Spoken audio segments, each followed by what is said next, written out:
Hello. इस बहुत ही महत्वपूर्ण वीडियो में आपका स्वागत करता हूँ। आज की वीडियो का टॉपिक है, क्या पैनक्रेटाइटिस और डायबिटीज का आपस में कोई रिलेशन है, कोई संबंध है, और इससे आपको बहुत ही महत्वपूर्ण इंफॉर्मेशन मिलने वाली है। इसलिए इस वीडियो को आखिर तक देखिएगा। मैं doctor Ravi Vairagade, author, genetic health expert and consulting homeopath, आपके लिए इस महत्वपूर्ण टॉपिक पर थोड़ा रिसर्च करके कुछ इम्पोर्टेंट इंफॉर्मेशन आपके लिए लेके आया हूँ। सो एक एक चीज़ नोट कीजिएगा, आपके बहुत काम की है। चाहे आपको डायबिटीज़ हो या चाहे क्रॉनिक पैनक्रेटाइटिस हो, दोनों भी लोग, या फिर पैनक्रियास की कोई और बीमारी हो, सिस्ट हो, इन सभी लोगों ने इस वीडियो को आखिर तक देखना चाहिए। बिकॉज इसकी इंफॉर्मेशन आपके जीवन में कभी ना कभी ज़रूर काम आने वाली है। सो टॉपिक आज का है, क्या पैनक्रियाटाइटिस और डायबिटीज इसमें कोई लिंक है? जी हाँ। शुरुआत करते हैं। सबसे पहला जवाब रहेगा जी हाँ, जरूर लिंक है, क्योंकि दोनों ही बीमारियां पैनक्रियास से संबंधित है। जैसे कि काफी लोग जानते हैं, तो मैं फिर से शॉर्ट में बता दूं। पैनक्रियास एक ऐसा ऑर्गन है जो पेट यानी कि स्टमक और इंटेस्टाइन के कर्व के बीच में खुद को बड़े खूबसूरती से प्लेस्ड ऑर्गन है। मतलब इसका पिक्चर देखते जब है तो ये बड़ा शानदार सा ऑर्गन है। यहाँ हेड है और फिर छोटा होते जाता है उधर टेल। सो बड़ी खूबसूरती से एक प्लेस किया हुआ ऑर्गन है, एक बड़े अच्छे से कर्व के अंदर प्लेस किया हुआ। इसका हेड होता है और एक टेल होता है। और इसके अंदर अब जब जाते हैं, माइक्रोस्कोप से देखा जाता है, तो पता चलता है कि दो भागों में ये बटा हुआ है। एक्सोक्राइन पैनक्रियाज यानी कि वो पैनक्रियाज जो अल्फा सेल से बना हुआ है, और दूसरा पैनक्रियाज, दूसरा भाग पैनक्रियाज का जो बीटा सेल से बना हुआ है, इसे कहते हैं एंडोक्राइन पैनक्रियाज। सो दो लाइन में इनका फंक्शन बता दूं। जो एक्सोक्राइन पैनक्रियाज है, मतलब जो अल्फा सेल से संबंधित एक्सोक्राइन पैनक्रियाज है, उसका काम है खाने के, जब भी हम कुछ खाते हैं उसके डाइजेशन के लिए जूसेस सिक्रेट करना, डाइजेस्टिव जूसेस सिक्रेट करना। पेप्सिन, ट्रिप्सिन, इस तरह के जूसेस, अमाइलेज, लाइपेज, ये सारी चीज़ें ये रेगुलेट करता है या रिलीज करता है। अमाइलेज, लाइपेज तो डायरेक्टली रिलीज होती है, और पेप्सिन, ट्रिप्सिन ये सारी मीडिएट होती है। सो ये हो गया एक्सोक्राइन पैनक्रियाज यानी कि अल्फा सेल्स का फंक्शन, डाइजेशन। एंडोक्राइन पैनक्रियाज ये बेसिकली जो डायबिटीज से संबंधित है वो है एंडोक्राइन पैनक्रियाज। इसका काम होता है इंसुलिन और ग्लूकागॉन को रेगुलेट करना। सो इंसुलिन रिलीज और ग्लूकागॉन रिलीज यही से रेगुलेट होता है।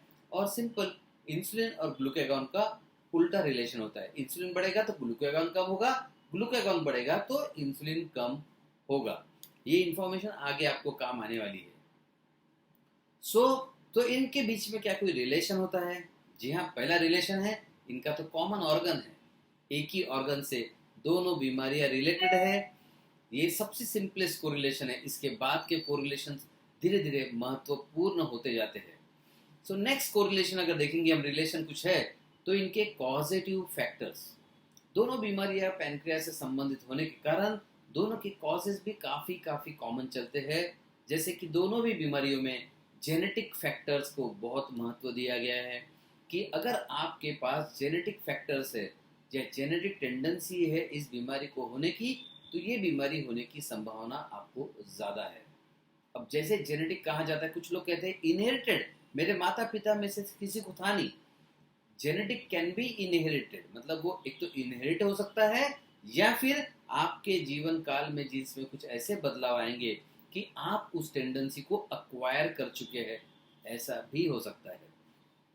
दूसरा कॉमन फैक्टर जो दोनों के कॉजेशन में है वो ऑटो इम्यून डिसीज। जी हाँ, डायबिटीज में बीटा सेल्स को जब अपने ही सेल्स अटैक करते हैं तब तैयार होता है auto immune diabetes. Generally type 1 diabetes में ऐसा होता है। कभी कभी कुछ केसेस में टाइप 2 डायबिटीज में लेटर स्टेजेस में भी इस तरह की ऑटो इम्यूनिटी देखी गई है। वह उसी तरह से पैनक्रेटाइटिस में एक्यूट या क्रॉनिक दोनों में भी ऑटो इम्यूनिटी पाई गई है। So auto immunity can be the important factor, एक महत्वपूर्ण फैक्टर होता है दोनों बीमारियों को तैयार करने के लिए। तीसरी कॉमन जो चीज़ है, कॉमन कॉज जो है, अल्कोहल।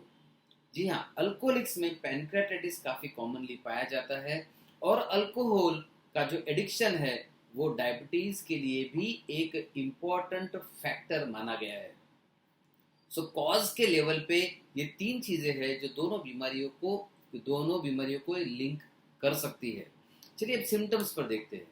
अब आप सिम्टम्स की बात करेंगे, डायबिटीज़ के सिम्टम्स तो सभी को पता है और क्रॉनिक पैनक्रेटाइटिस का भी सिम्टम मैक्सिमम लोगों को पता है, लेकिन सिंपल अगर कर दूं तो डायबिटीज़ में शुगर की मात्रा बढ़ती है और पॉलीडिप्सिया, पॉलीफेजिया, पॉलीयूरिया, मतलब पॉलीडिप्सिया मतलब ज़्यादा प्यास लगना, पॉलीफेजिया मतलब ज़्यादा भूख लगना, पॉलीयूरिया मतलब ज़्यादा पेशाब लगना, ये लक्षण कॉमनली डायबिटीज़ के हैं। सो ये लक्षण का और पैनक्रेटाइटिस में कोई कॉमन चीज़ नहीं है। और क्रॉनिक पैनक्रेटाइटिस में सबसे जो खतरनाक लक्षण होता है वो दर्द। अब इतने सारे पेशेंट से डील करते करते जैसे पैनक्रेटाइटिस के दर्द के बारे में दिमाग में आता है तो ऐसा लगता है कितना भयानक, कितना खतरनाक दर्द होता है। और ये दर्द ऐसा है कि लोगों ने मेरे सामने ये कहा है कि सर ऐसा लगता है कि लाइफ खत्म कर दूं या बस एक चाकू लेके बस चीर के देख लूं कि क्या हो गया एग्जैक्टली, क्यों इतना दर्द हो रहा है। सो इस तरह का दर्द जो क्रॉनिक पैनक्रेटाइटिस के या फिर एक्यूट पैनक्रेटाइटिस के अटैक्स में आता है और डायबिटीज में कोई दर्द नहीं आता। सो इन बेसिक लक्षणों में कोई समानताएं नहीं है, ना ही कोई लिंक है।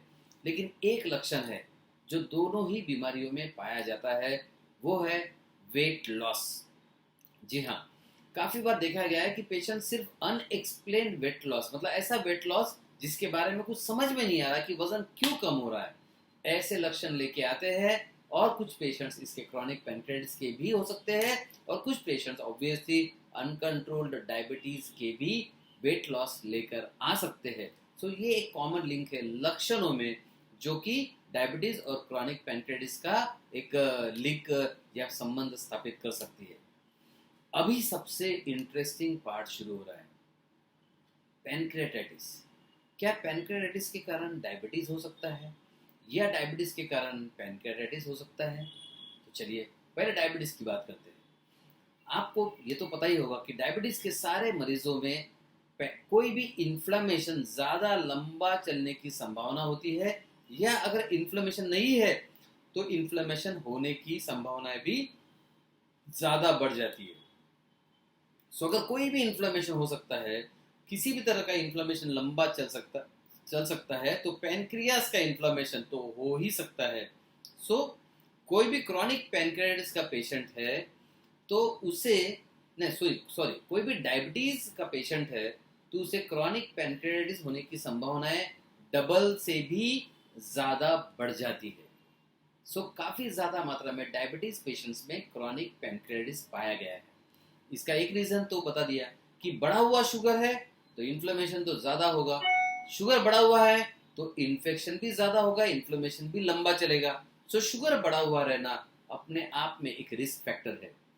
दूसरा एक खतरनाक रिस्क फैक्टर जो डायबिटीज के पेशेंट्स को बहुत ज़रूरी है ध्यान रखना, डायबिटीज की कुछ गोलियों से भी क्रॉनिक पैनक्रेटाइटिस होने की संभावनाएं बढ़ती हुई पाई गई है।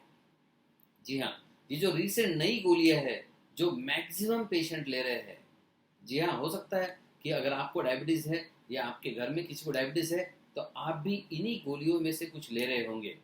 सो ये गोलियां पैनक्रेटाइटिस की रिस्क को डबल कर देता है।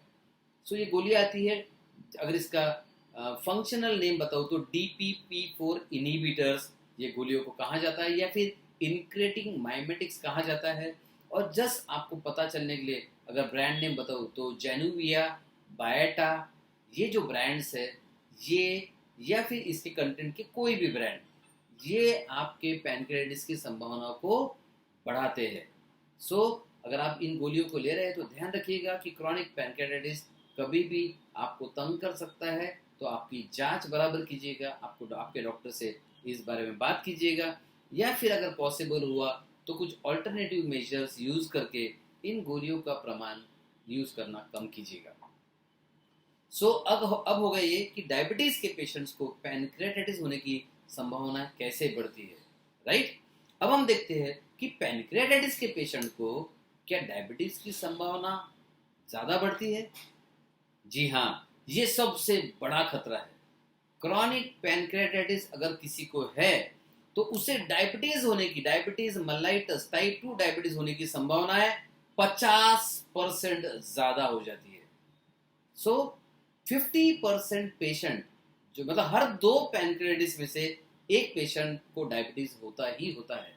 सो पैनक्रेटाइटिस के 50% पेशेंट को डायबिटीज होने ही वाला है। तो अगर आपको या आप में से किसी को भी पैनक्रेटाइटिस नाम की बीमारी है तो मान के चलिए कि आपको आगे चल के डायबिटीज होने की संभावना तो डेफिनेटली है। तो आपको डायबिटीज के लक्षणों से भी खुद को अवगत रखना होगा। एक और इंटरेस्टिंग चीज है, क्रॉनिक पैनक्रेटाइटिस में वेट लॉस होता है, क्रॉनिक पैनक्रेटाइटिस में डाइट भी गड़बड़ होता है, और क्रॉनिक पैनक्रेटाइटिस में काफी बार स्टेरॉइड भी दिया जाता है। सो अगर स्टेरॉइड दिया जाता है तो स्टेरॉइड से भी डायबिटीज होने की संभावनाएं अपने आप बढ़ जाती है। तो ये भी एक बहुत स्ट्रॉन्ग लिंक मिला है। सो उम्मीद करता हूँ कि ये वीडियो आपके बड़े काम का होगा। डायबिटीज में पैनक्रेटाइटिस होने की जो संभावना डबल से ज्यादा होती है, पैनक्रेटाइटिस वालों को डायबिटीज होने की संभावना 50% तो डेफिनेटली होती है। सो बड़ा स्ट्रॉन्ग लिंक है दोनों बीमारियों में। सो सिंपल है कि आपको अगर बचना है तो दोनों भी बीमारियों के लक्षणों पर ध्यान रखना पड़ेगा, और सही समय पर आपके डॉक्टर से बात करनी पड़ेगी। और जैसे ही आप डॉक्टर से बात करेंगे, आप ये जांच करेंगे, अगर आपको शुरुआती लक्षण मिल जाते हैं तो तुरंत ही इसका सही इलाज करना चाहिए। हो सके तो जड़ से इलाज करने की आदत डालिए, शॉर्टकट्स मत कीजिए, टेम्परेरी कंट्रोल मत कीजिए। बीमारी को जड़ से खत्म करने की आदत डालना आपके लिए, आपके भविष्य के लिए, आपके अच्छे स्वास्थ्य के लिए बहुत महत्वपूर्ण रहेगा। आप इस वीडियो के अंत में आपके लिए एक छोटा सा गिफ्ट भी रहने वाला है। सो आप अगर जब टाइटल देखेंगे या डिस्क्रिप्शन देखेंगे, उस डिस्क्रिप्शन में हमने आपके लिए फ्री वीडियो सीरीज की लिंक दी हुई है, कंसल्टेशन वीडियो सीरीज, उसे ज़रूर बुक कीजिएगा। आपको काफ़ी सारी इन्फॉर्मेशन इसके बारे में मिलेगी और ये इन्फॉर्मेशन आपके लिए बहुत काम की रहेगी। और अगर आप YouTube पर पहली बार इसे देख रहे हैं तो चैनल को सब्सक्राइब जरूर कीजिएगा और बेल आइकन को भी ज़रूर दबाइएगा। और अगर आप ये वीडियो Facebook पर देख रहे हैं तो YouTube पर ज़रूर जाइएगा एक बार। बहुत सारे वीडियोस पैनक्रेटाइटिस के सॉल्यूशंस के बारे में, genetic solutions, permanent solutions, root cause treatment के बारे में बहुत सारे वीडियोस आपका इंतज़ार कर रहे हैं। आपके नॉलेज को बढ़ाना ज़रूरी है क्योंकि आपके स्वास्थ्य को सुधारना ज़रूरी है। मैं फिर से रिपीट करूँगा, आपके नॉलेज को बढ़ाना ज़रूरी है क्योंकि आपके स्वास्थ्य को सुधारना ज़रूरी है, ताकि आप एक बड़ी शानदार सी स्वस्थ ज़िंदगी जी सकें। So all the best, bye bye. फिर मिलेंगे नेक्स्ट वीडियो में नेक्स्ट लेटेस्ट नॉलेज के साथ। Thank you.